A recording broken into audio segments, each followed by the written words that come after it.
شو وقت تاخذ الماسات من الوكيل؟ مو اول ما تاخذ القائمه، لا، تاخذ الماسات من الوكيل ورا ما ترجع الزايد وتسدد حساب القائمه كامله. هنا الوكيل بعد ما له حق عليك، لانه هواي من الشباب عفوا يشتكون انه الوكيل ما يوزع والوكيل ما ينطيني، وهاي التفاصيل.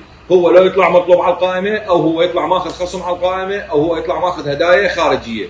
انت لا تقبل لا الهدايا الخارجيه ولا تقبل الخصم مهما كانت نسبته، ولا تقبل اي شيء. تقول لا انا اريد ماساتي. وضحت الصوره شباب؟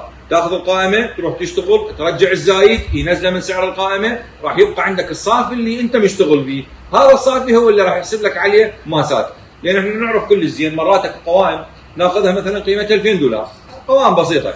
انا $2000 خوم كلها اشدها، اكو ايتيمات اعوز، مرات اعوز عكس، اعوز صاموله، اعوز تقسيم، اعوز قلي، واكو ايتيمات ارجع من عندها. فاني اخذ اذا عوزت وارجع الزايد، ذاك الوقت راح اعرف ايش قد اني ماخذ مواد، وراها ابدي احسب ماسات على المواد اللي اني ماخذها.